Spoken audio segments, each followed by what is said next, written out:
Rocco Siffredi, c'est un type qui est un détraqué sexuel habité d'un démon.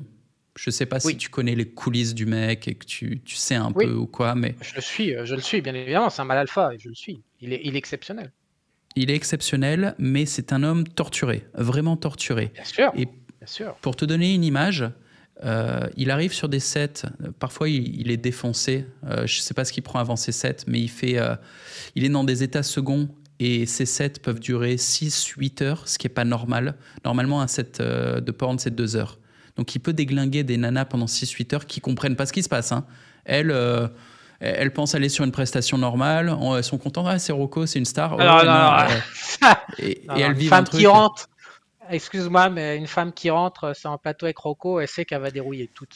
Je veux C'est dire, des elle débutantes sait qu'elle va prendre une certaines. cartouche, elle va boiter pendant 48 heures derrière, elle le Non, elles sait. ne le savent pas toutes. Et tu as beaucoup de jeunes filles qui débutent et qui ont été recrutées par des agences et qui ont aucune putain d'idée d'où elles débarquent. J'en connais.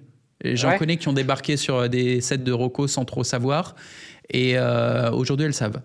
Et bref, ce ouais. type-là est un animal. C'est-à-dire sexuellement, la puissance qu'il développe pendant une scène est pas normale. L'intensité et la durée de ces scènes ne sont pas normales. Même moi qui suis gentiment un maniaque sexuel, j'ai rien à voir avec ce mec. C'est vraiment un animal. C'est comme tu as certains animaux dans le fight Et qui sont spéciaux, comme Tyson, tu vois. C'est le Tyson du porno, si tu veux. Et je te dis juste j'en. une remarque, parce que tu dois pas savoir, mais tu sais qu'un jour, il était en train de se déplacer et il s'était sur sa bite, en fait, je sais plus ce qu'il avait mis, elle s'était collée, je sais pas trop quoi, il était avec de la glace, machin, ils ont dû l'opérer, et en fait, le médecin lui a dit, c'est dans ses mémoires, qu'il avait bandé sous anesthésie générale. Il n'y a rien qui Il va dans avait cette histoire. Déjà, bandé, oui, j'entends, c'est pas avec, normal, mais il s'est collé la bite avec de la glace, quoi. je sais plus, il avait un problème de bite, je sais plus ce qu'il avait fait avec sa bite, Ok, vraiment ça il a fait partait le en con. couille, donc il avait besoin de faire une opération, et donc quand ils Et l'ont il a opéré, bandé. ils l'ont anesthésié, et il a bandé. C'est dans ses mémoires, dans son livre Rocco, que je te recommande d'ailleurs, c'est un super livre, Ok. c'est un mec attachant, et qui Ah habitait un ouais. démon. Et il me Mais fait Mike penser à Tyson Jean-Claude Van habitait. Damme. Oh, non, non. Tu sais, Mike Tyson habitait d'un démon. C'est-à-dire que Mike Tyson il t'explique qu'il pleure avant de monter sur le ring. Il a très ouais. peur. Il arrive sur le ring et ça devient un fauve qui est complètement habité et qui explique à tout le monde comment on bourre le pif d'un adversaire. Je veux dire, il a expliqué la life à tout le monde. Et il sort et voilà, il redevient normal. Et Et Barocco, c'est pareil. là où je voulais en venir avec Rocco, c'est que Ouais. moi, je l'ai vu dans des documentaires sur des shootings. Quand lui a fini de déglinguer les meufs, il n'en peut plus, tu vois, ça fait 6 heures et ils ont enchaîné, ils ont plein de meufs. Ils font venir 4, 5, 6 meufs sur leur set. Il n'en peut plus, mais il a ses collègues. Il y a Ian Scott, il y a Mike Angelo, qui sont des acteurs très très performants. Et Rocco est éclaté.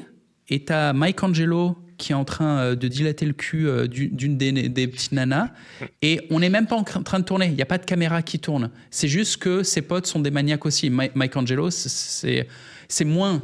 Il n'y a personne qui est au level de Rocco, mais c'est un maniaque aussi. Donc Ian Scott, c'est un type que s'il faisait pas du porn, il s'astiquerait 15 fois par jour. C'est ce qu'il explique. On me dit pourquoi vous êtes acteur porno? Parce que sinon je me branlerais 15 fois par jour. Ils peuvent rien faire d'autre. Et ils le font très bien, hein, ces acteurs très performants.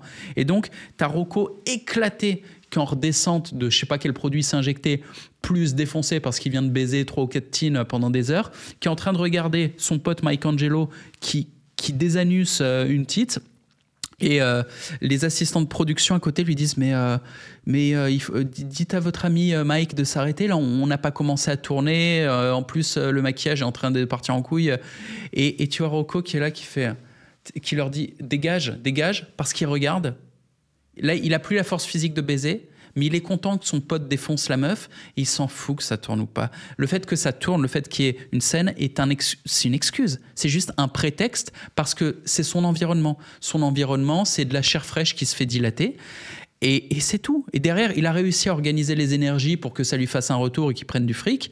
Mais il doit juste être dans cet environnement. Que ça tourne ou pas, il s'en branle. Que ça soit lui qui baise ou pas, limite, il préfère quand c'est lui qui baise. Mais s'il a plus les ressources, bah, il préfère que ses potes baisent. Comme ça, au moins, il peut être dans cette ambiance-là. C'est son Ouais. univers. Ouais. Ouais. Et je- C'est pour ça que. euh, Ok. Et, Si on et je veut dis ça parce que ça élargir me le fait dire, débat, même à 70 ans, ça se trouve, il pourra plus demander, il pourra plus rien faire. Il aura ses potes qui défonceront des meufs et lui, il regarde.